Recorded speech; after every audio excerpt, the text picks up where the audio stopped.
Good morning, everybody. I'm in a bit of a pickle today. I went to upload the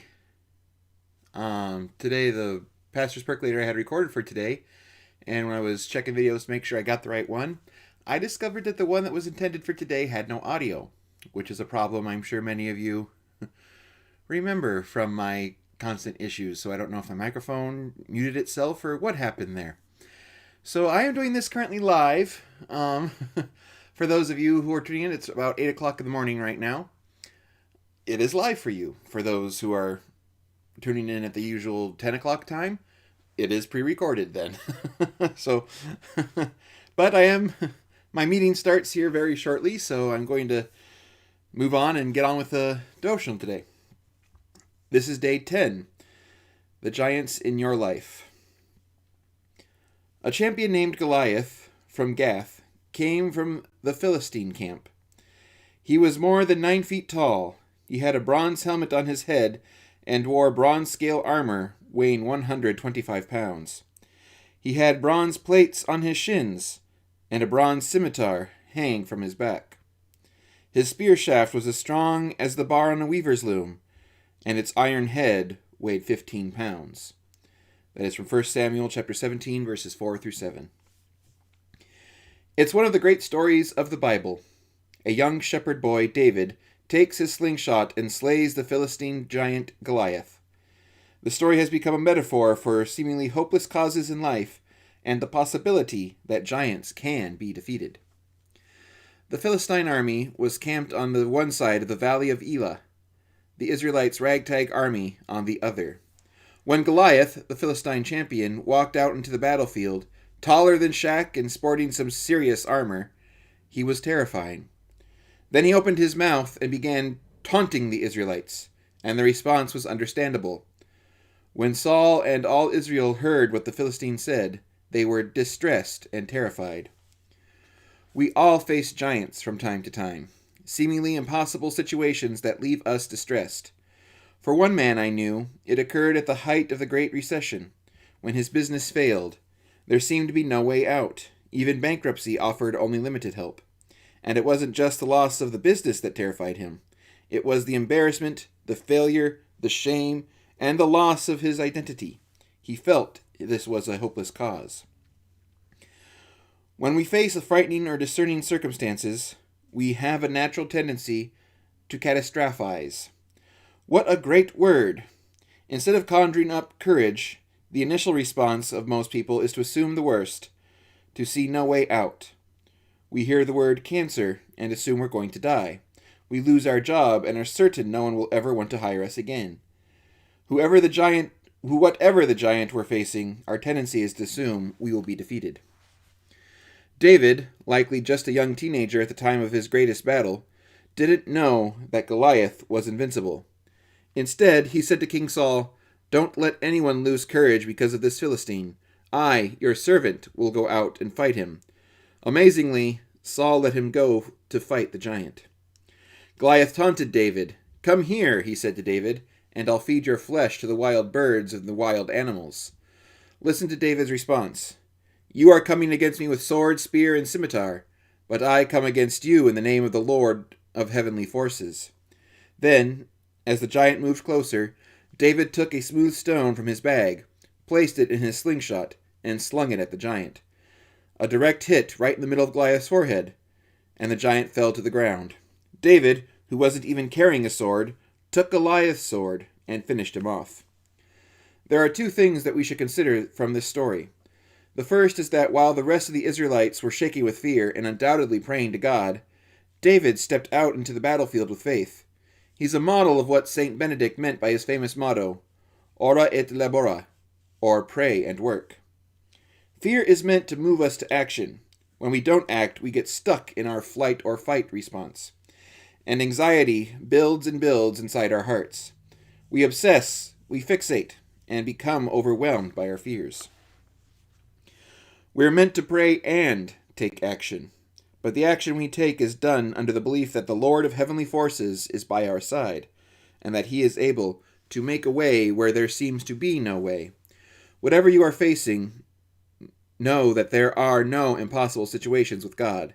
Even death itself has been defeated by him. Remember the businessman I mentioned?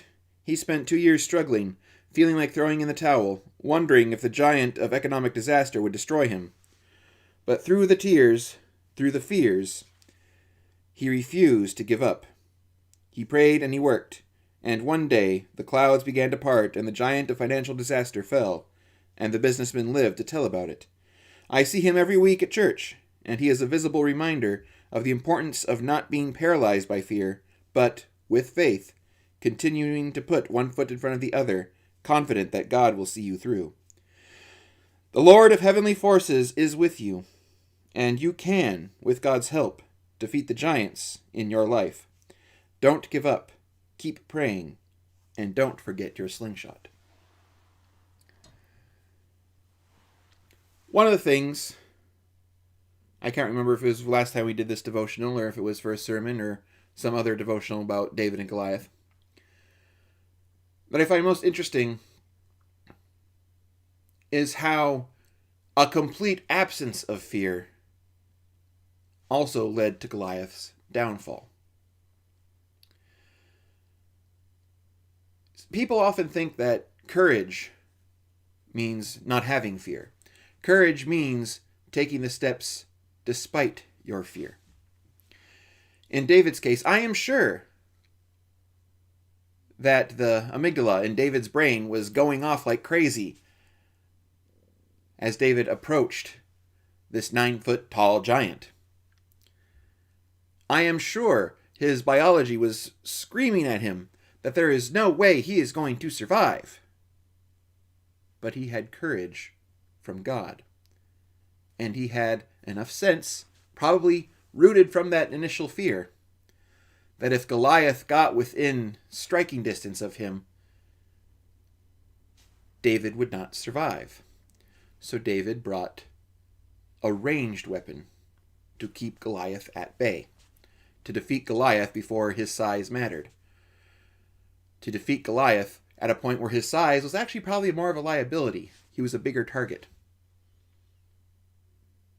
So I'm sure that David still had some fear, some anxiety.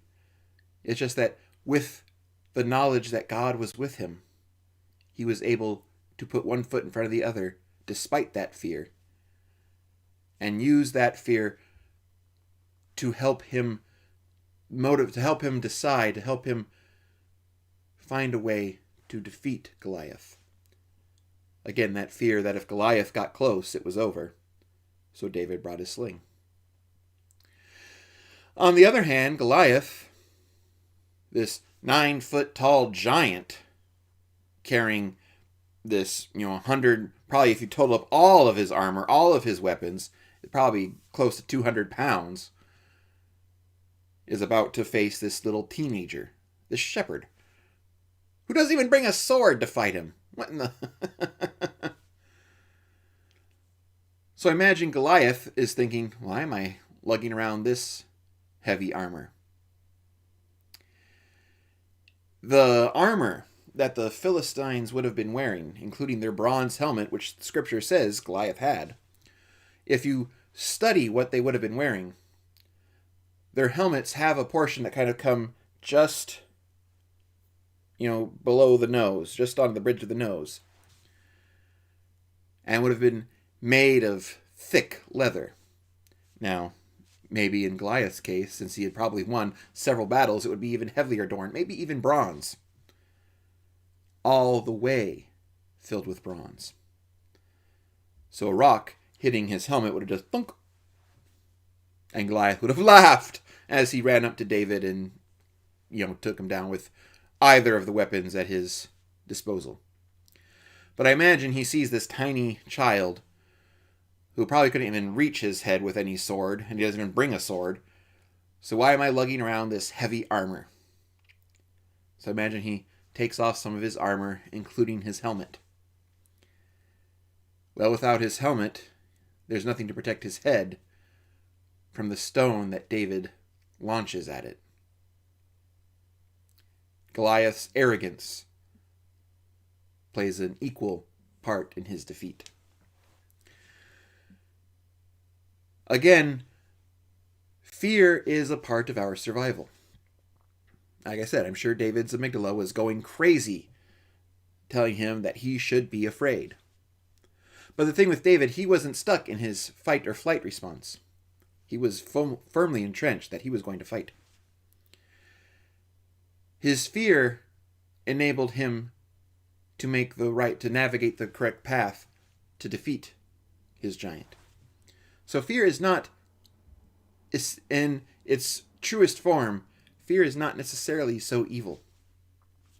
Fear, again, as I've said in church and during this devotional, fear of death keeps us alive. Fear of failure helps us struggle towards success. It's when that fear is used to manipulate us, when that controls us, when that fear paralyzes us, that things become a problem. Some people have a fear of heights, so they're not going to jump off a mountain. That's a survival mechanism that keeps us alive. But having a fear of heights preventing you from going anywhere, that's another issue. Our fears can sometimes help us, but if we're not careful, if we don't have something to overcome some of those fears, then we're like the Israelite army, frozen on the other side of the valley. The trick is knowing which fears need to be confronted and which ones need to be listened to. I've talked the past couple weeks about how to understand our fears, where to go with our fears, and I'm going to repeat that acronym that we've been talking about. Face your fears with faith. Examine your fears in light of the evidence, in light of the facts. Attack your anxieties and release your fears to God and rejoice. All four of those things help us in determining whether or not our fear is trying to keep us alive or whether our fear is trying to keep us isolated, alone, weak. As we get nearer and nearer to the election, we see how fear sometimes is trying to be used to manipulate us. If you look on Facebook and Twitter and all the other social medias, you'll see how fear is trying to be used to influence our decision making. That is when that second step becomes oh so important. Examine your fears in light of the facts.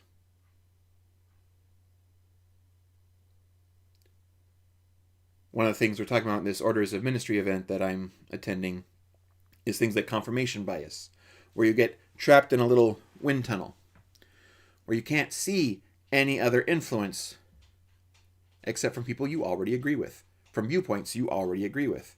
And so you get stuck in this feedback loop, where anything that provides any contradictory information is regarded as incorrect at face value. The problem is that when facts become treated like opinions, we have no common ground anymore, and our society will crumble. If your facts are easily disproven, they are not facts. If your facts can be shown by mere photographs to be false, they are not facts. If you are trying to insist that these disrealities are true,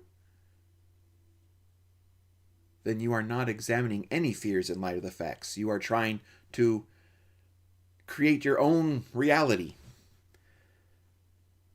And only one being can create a reality. And last time I checked, none of us are God.